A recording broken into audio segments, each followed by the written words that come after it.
What's up, Mission Riverside? I'm Patrick Maloney, and I'm inside the backstage area of the Fox Theater with Mr. David Silverman from The Simpsons and so much other stuff.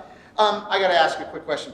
Did you have a good time here in Riverside on the stage? Oh my God, yes. It was fabulous. The crowd was fantastic. My playing was amazing.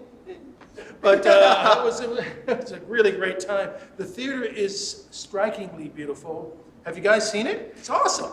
It is. It's crazy. It's honestly a very nice theater, and it was the very first place I saw Spike and Mike's. Where was the first time, or when was the first time you saw Spike and Mike's? I am pretty sure I first saw Spike and Mike when I was a student in animation at UCLA. And it was, I can't tell you what year it was, but it was certainly around 1980, something like that. Oh, wow. I don't know. I mean, I know when I first saw it, some of the standouts were obviously, Bambi versus Godzilla and Lupo the Butcher. Was there any standouts that first time that you saw it? Or you watched it? Yes, I'm sure there were, but I don't remember. Don't remember. It's been a few years. Okay, I got a quick... I could have made up something, right, folks? But no, I don't. I just recently rewatched the episode. It's called Homer, I believe. And it has a reference to Spike and Mike's. Was that your idea to put the Spike and Mike's reference into the Simpsons? Oh, yes. Yeah, no.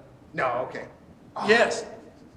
I just loved it because the joke was it's the twisted up Spike and Mike's festival animation, but it also said children half price, and that was gold right there. And it's also kind of funny because as a kid I had to ask my dad to come and see Spike and Mike's because I was way too young to come in here.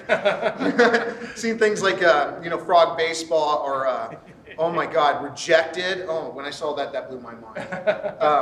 There was one that I will never forget. There was a thing called it was called Sloucho's Funhouse. It was the most disgusting thing I've ever seen in my life.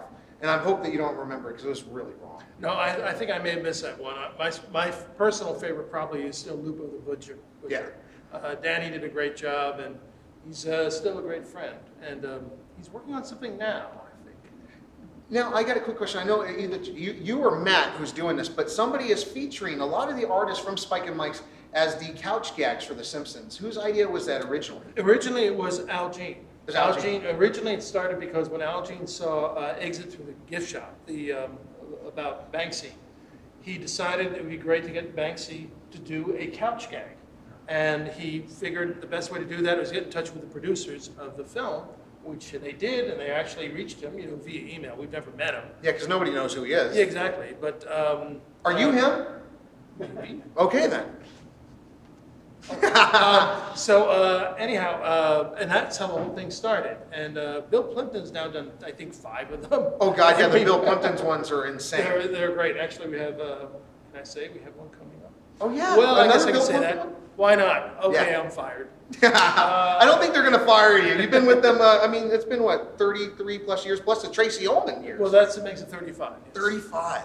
I remember as a kid, my mom loved Tracy Ullman, and I would sit there and watch the whole thing just to catch The Simpsons. Nice. Yeah, that was the big thing. It was like, I gotta watch this because I shouldn't say this, but I didn't care about Tracy Ullman. All I cared about was The Simpsons. Oh, that's going to come back to haunt me. Oh, no. I cared about Tracy Ullman. No, I liked Tracy Ullman once I was old enough to appreciate it. Very good. Exactly. But at the time, being 10, no. I was like, no, what's The Simpsons? What is this? Maggie was the one that stuck out to me. For some reason, Maggie just sticks out to me. And now you're... Maggie is Buster Keaton. When I do a Maggie short, that's what I have in the back of my head. I mean, not all the time. She does smile, but that's sort of the main point of view, and I tell the animators, think of her as Keaton. The less expression, the funnier. Oh, that's comedy. And real quick, you're doing all the shorts for Disney right now. So you did the one about the Avengers, the Star Wars one. Yep. Is there any one that you would want to do in the future that they haven't let you do? Maybe. Maybe. But I'll keep that to myself. I'm a really dull interviewer, aren't I? No, he's awesome. He showed up to sign autographs, hang out with Spike at the show, and I got to meet him at the other premieres. And I'll be honest, I very rarely get starstruck. I've worked with tons and tons of famous artists, and when I first met David, I got more excited about meeting David than most people I've met in my life because David was a big part of my childhood growing up, and I am the biggest Simpsons freak, just like I'm the biggest freak for Spike and Mike's. It's burned into my brain. There's certain artists that just stick with you, and David did so much, and I realized that by learning from it, listening to the commentaries over the years. and just enjoying a property that is truly historic and amazing for TV. It's the best show I think ever made on TV, flat out, The Simpsons. That's very kind of you. I appreciate that I mean, very much, and I thank you. Thank you so much, David. And I would say, I can't think of anything better to end with. I just appreciate you watching. Thank you so much for coming to the Spike and Mike shows. And any last words, David? Yes, I want to say Spike and Mike were crucial to the animation revolution that happened around that time, that percolated starting in kind of the late 70s, but really throughout the early 80s leading up to, us doing The Simpsons. But Mike and Spike and Mike, they were both equally very influential and gave a lot of great animators, as you all know, a fantastic start in their careers. So, once again, hats off to Spike and Mike. Thank you so much for watching. Thank you, sir. And see you on the next one.